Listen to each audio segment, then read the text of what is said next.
after which I proceeded to the University of Nairobi for my Bachelor of Commerce degree. After a 2-year stint, I rejoined the University of Nairobi again on a scholarship from the same university for my Master of Business Administration, after which I was employed as a tutorial fellow in the same university. Later on, Madam Chair, I was awarded a Government of Kenya scholarship to pursue my doctorate in the same university. Now, in terms of experience, Madam Chair, I have been a lecturer at the University of Nairobi for the last 22 years. I have, in the course, consulted extensively in both public and private sectors, and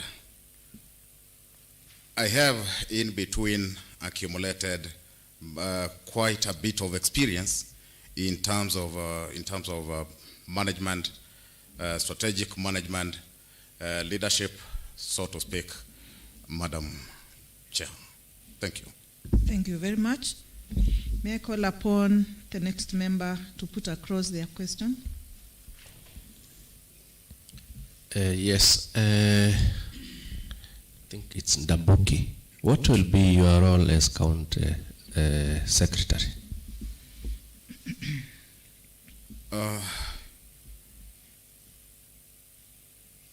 Madam Chair, my role as a County Secretary, let's reverse that. Secretary of the county. Now, so interrogating it from the basis of what that entails, then as a secretary to the county, then the holder of that position will be in charge of organizing government business. The holder of that office will be the head of public service in this county. And as the county secretary, the occupant of that office becomes and remains the custodian of the county assets.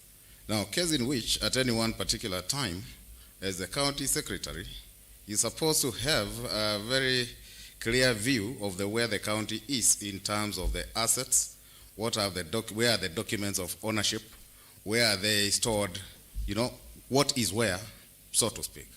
And additionally, the secretary is also supposed to take minutes during cabinet or county executive committee meetings and retain custody of the said minutes.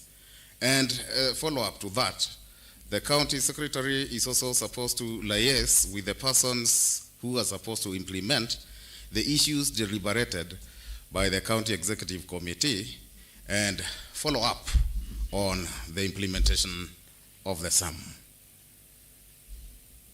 Madam Chair. Thank you. Next member. Thank you. Thank you, Madam Chair. Dr. Your name suggests victory. True, sir. I would imagine you know where we are as a county. What would be, the things you want to achieve in your first year as a county secretary, if given the chance? Very well, Madam Chair. Now, one of the issues that is in the public domain is the fact that Her Excellency, the Governor of this county, recently gazetted a task force that is mandated to look into the HR status of the county.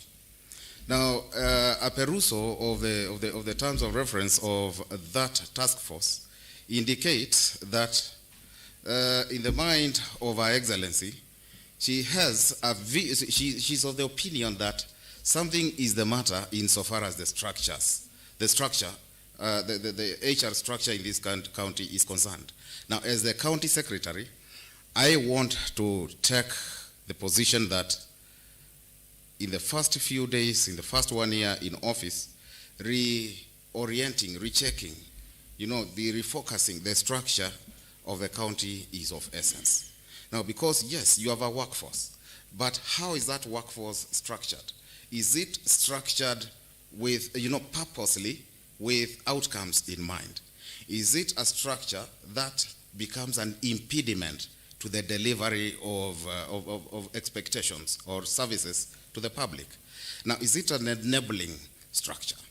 One. Now, secondly, we have, it is in the public domain, again, that we have employees in the public service who share, for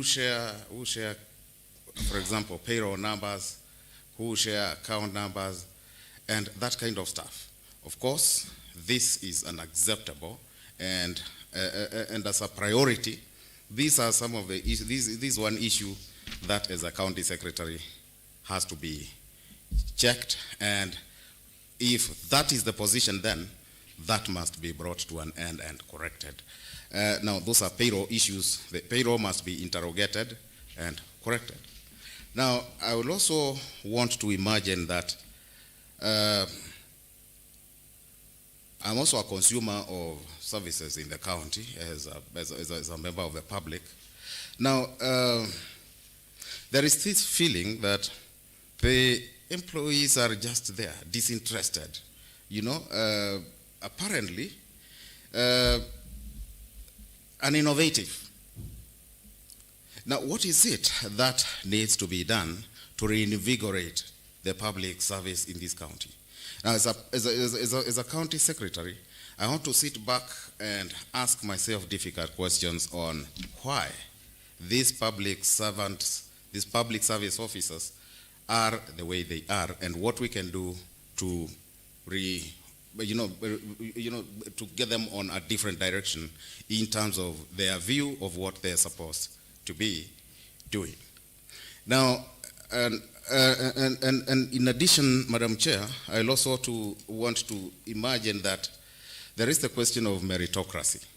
Now, my hypothesis, my feeling is that probably the reason why there is so much disengagement of the officer, from the office, from the tasks, is a sort of lack of meritocracy.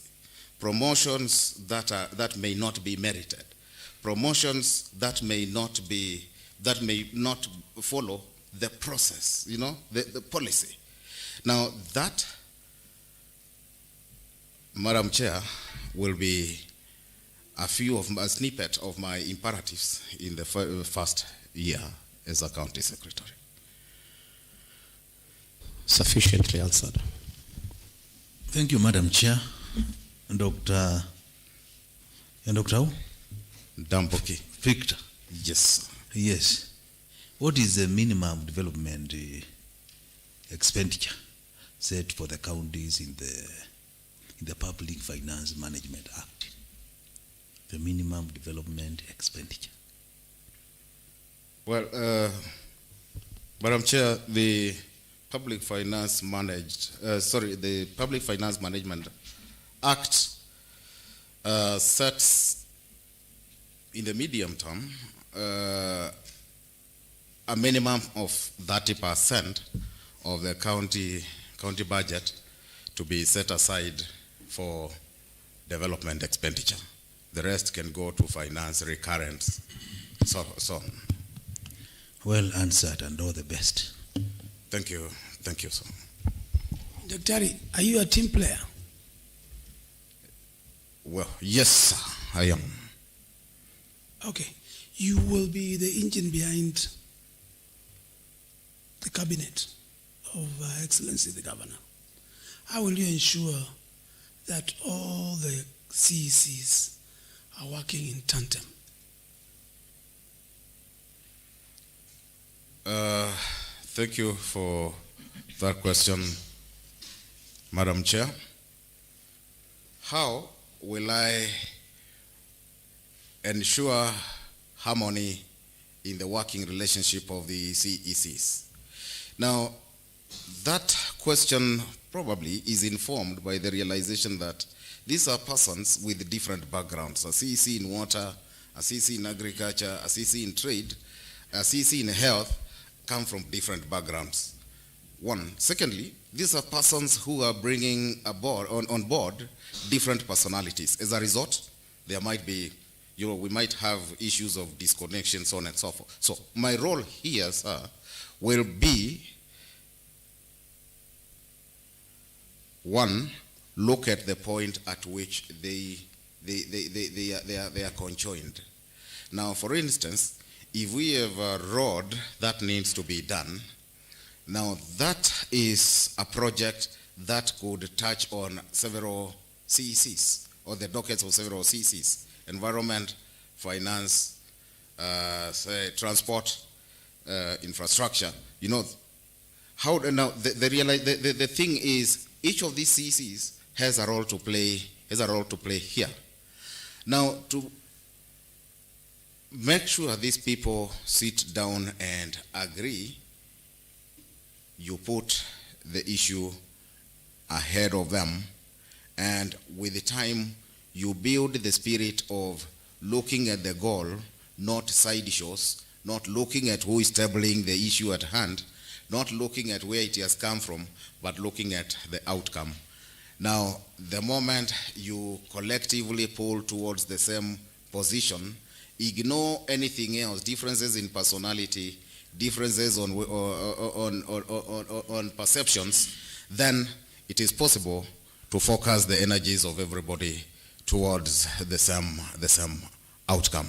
It may be a challenge, of course, given those two initial statements, the backgrounds, personalities, but it can be done. The moment they realize, they trust you, and they realize that you are playing your role impartially, then they'll be able to sit down and you play the neutral arbiter. Thank you. It's a keyword, neutral arbiter.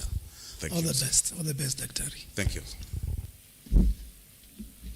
Okay, Daktari, what are the challenges facing the county public service?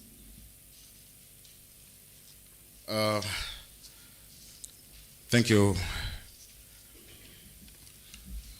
Through the Madam Chair, Machakos County Public Service is bedeviled with a number of, challenges. Now, the first challenge is the structure of the public service. See, when you're looking at public service, this is a body that ideally should take a straight shape. But now that is the ideal position. Rarely is that the case. Now, we have the top. A county public service could be blotted at the top. A county public service could be blotted in the middle. Now, a county public service could be blotted at the bottom. Now, looking at the structure, the state of the public service in Machakos, one will notice that it is blotted in the middle. Now, that means we have a lot of managers, but we don't have enough workers down below them. Now, what does that mean? We are saying that, for example, we are looking at revenue collection.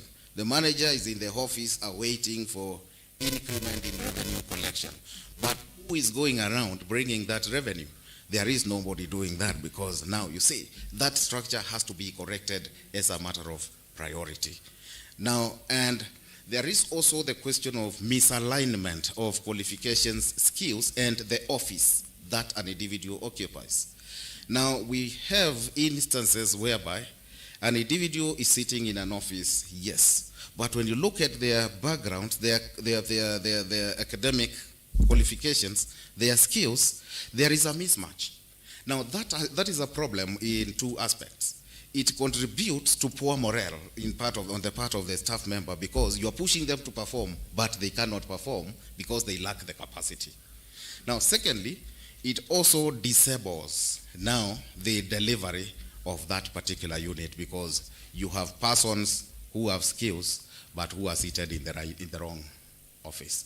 So right sizing and right placement is again, or is a problem here. We have to tackle that problem. Now, I mentioned earlier about meritocracy, question of promotions. Now, who is being promoted and how is that promotion, how are these promotions being effected? Now, effecting promotions without due process is a double-edged sword. Yes, you have rewarded one person, but how many persons have you punished by way of suppressing their morale? Now, because we joined service same month, but here you are 3 grades higher than myself. Now here I am. Now what happens to me? Obviously, my morale is just there. I become deadwood, disinterested, and what happens is a lot of injustice to the service consumer, to the citizens of this county. Madam, we also have the problem, Madam Chair, sorry, we have the problem of, we also have the problem of bloated wage bill that has to be sorted out. Now, even though this is a problem that cuts across, nearly across the board, but the fact that it touches even the national government does not mean it should be let to persist. A solution to it must be sought as a matter of urgency. And probably the solution here might lie in interrogating the allowances we are giving. Are we probably giving allowances unduly? Are we giving, what about these promotions here? When we give too many promotions and without considering the effect of those promotions on expenditure, then where are we taking things? Okay, thank you. I think you've answered. Thank you, Madam.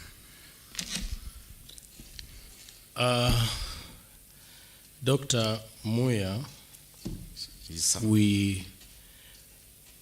there is what we call public participation, and being a constitutional requirement in public service. In your position as county secretary, what will be your role in ensuring that the executive adheres to the public participation policy? Through Madam Chair, my role as the as the county secretary, insofar as public participation is concerned, I do recognize that one of the roles of the office of the county secretary, insofar as public service is concerned, public participation is concerned, is facilitative. Now, the office of the county secretary must be seen to be facilitating the public participation events by ensuring that the forums and the venues are there. Now, secondly, there are what we call the governors' stakeholders forums. Now, it is incumbent upon the county secretary to organize and indeed spearhead the formation, and take charge of the discussions that take place during those governors' stakeholder forums. As a county secretary, I will purpose to mainstream public participation in the activities of the county that should go through public participation. Now, why do I say this, Madam Chair? The reason is that literature has it that it is documented that public participation, even at the national government levels, is seen as more of a, as a procedure that should just be done away with, that let's do away with this, let's get over it. But is it given the seriousness that it deserves? Now, so that means, for me, I want to look at it from the aspect of purposely mainstreaming it and giving it a lot of significance. Now, it doesn't, a perusal of county documents which are public will indicate that, for example, public participation is given a number of days. Then you look at the number of days it is given, the time it is given, you left bothered. Is this enough really for public participation, meaningful public participation to take place? Now, Madam Chair, I will also want to take charge of the process of personally taking responsibility insofar as ensuring that what should go through public participation goes through public participation, and not just public participation as a matter of satisfying procedure, but meaningful public participation. Thank you. Madam Chair, thank you. Okay, through the chair, I have a question to Daktari. Now, we understand that the drafters of the Constitution, they envisaged principles of good governance as enshrined in Article 10, which it gives national values. Are you aware of these values? And how are you going to ensure that the executive, they comply with them? Thank you, Daktari. Thank you very much. Madam Chair, Article 10 of the Constitution sets forth the national values of governance. Now, we're talking about such as patriotism, national unity. We're talking about good governance, talking about sustainability. Now, democracy. How do I intend to ensure that such is observed by the county executive? Now, let's ask ourselves this. When you look at a concept such as patriotism, why do people behave in unpatriotic ways? Now, to introduce or to reverse that, we may have to look at happenings that might make people unpatriotic. Now, for example, when people are not involved in governance, when people are not consulted, when people feel alienated from the processes that are supposed to serve them, when people feel that they have no say in the manner in which they are governed, that alienation is enough to kill patriotism. So my role as far as ensuring conformity on the part of the executive will be to, of course, push for public participation, as I have allayed to earlier on. I will also look at issues such as equality in the distribution, equality and equity in the distribution of resources. Now, usually this question of patriotism and feelings of alienation arise from inequities in the distribution of resources, either at the national level or even at the county level. There is the question of opportunity, employment, appointments. How do you ensure that appointments at the county level in the public service reflect some level, some semblance of balance? How are the minority groups brought aboard? Have you considered the disadvantaged? Have you considered tribal balances, ethnic balances in the appointments? Now,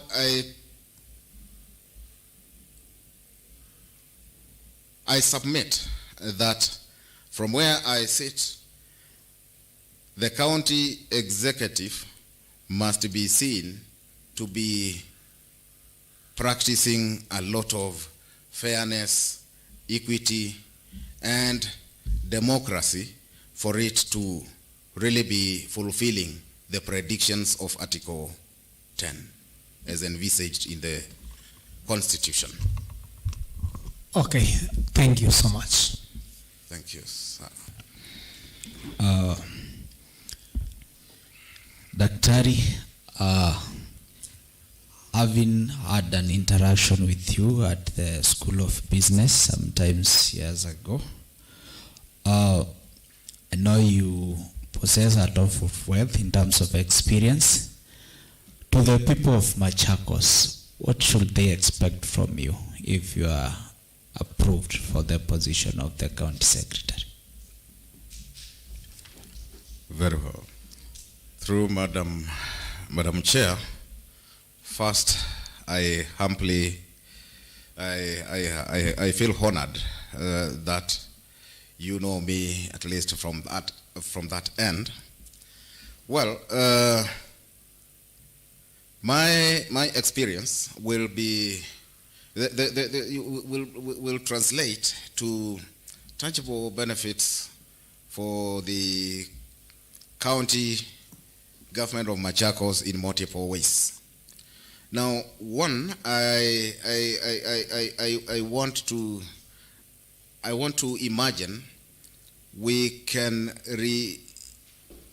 we can ask ourselves a few questions here as far as funding county operations are concerned. Now, to what extent does this county appear to be reliant on external sources of revenue or funding, such as the donor community, the donor partners? Now, to what extent really are we funding our operations by use of that? Now, it is my submission that bringing me in as the county secretary will jumpstart that in a big way, given that I have a lot of experience with donor, grant proposal writing and proposal presentations to the members of the donor community. Now, I also bring aboard policy research and analysis skills. Now, I consider myself, and I'm indeed considered out there, an expert in strategy formulation and strategy implementation. Now, as far as especially the SMEs are concerned, which I believe are big business in Machakos County, now I bring in a lot of a lot of experience in so far as managing, bringing up, maturing small businesses, and somehow babysitting them to prosperity. I think I bring aboard a lot of credentials in relation to that. Thank you. Thank you. And all the best. Asante. Daktari, Yes. if you get the appointment, I believe you will be the secretary to the governor's cabinet. True. Aware of the high rate of unemployment our youth are facing, and what policies will you going to bring on board, maybe to increase the wealth creation within the county to cater the latter? Thank you. Madam Chair, in addressing the unemployment challenge in our county, I wish to submit that I want to look at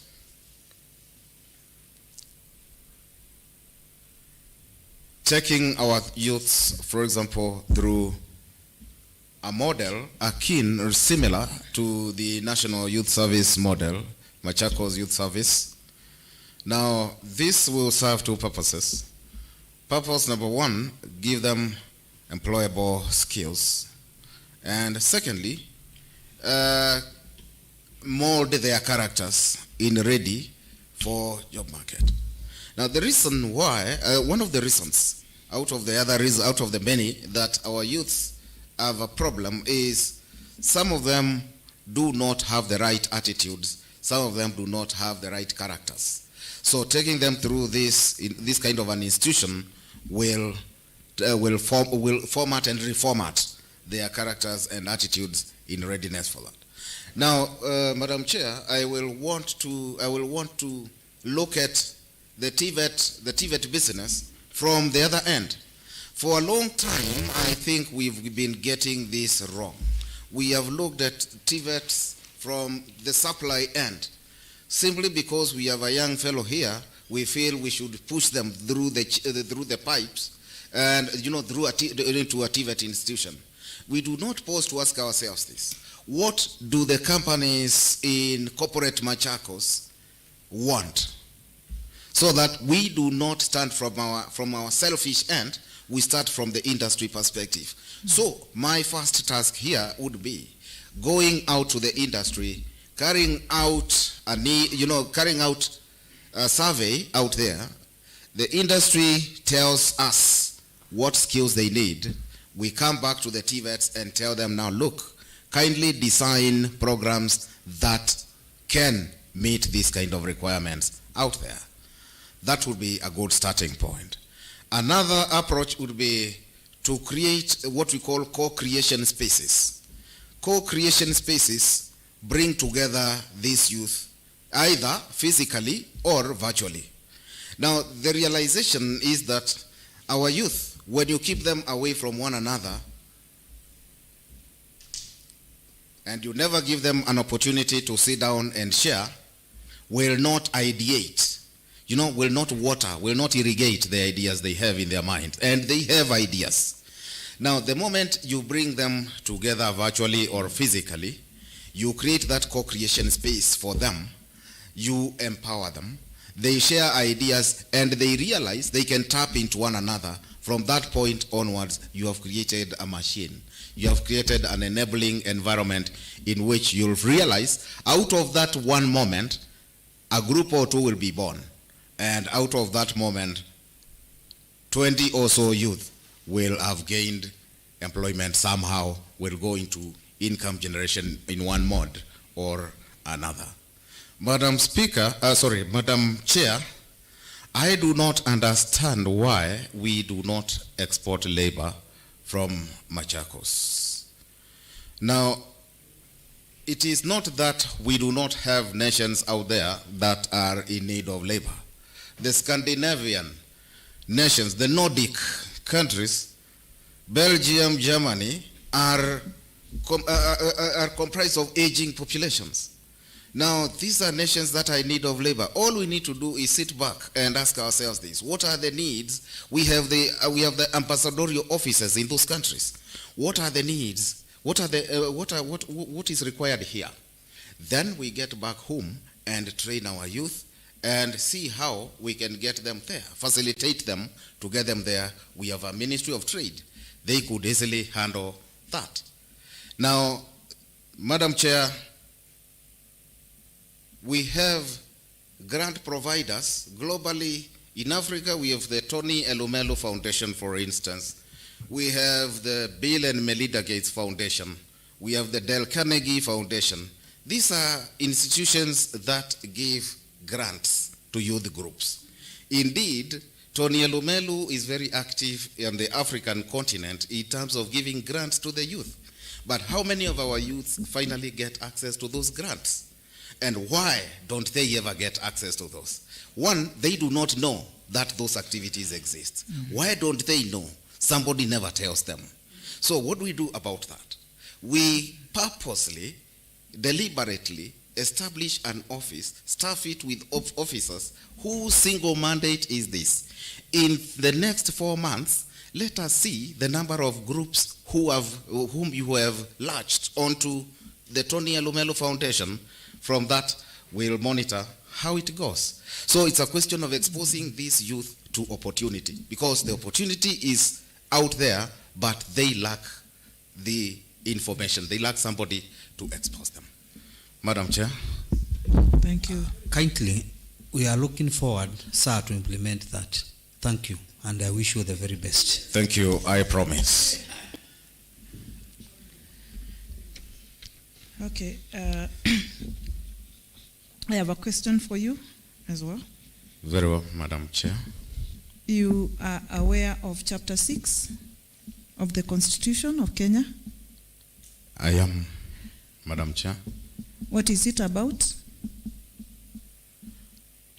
Chapter 6 is about integrity in office, suitability of suitability of the of an applicant to hold the office they are applying for.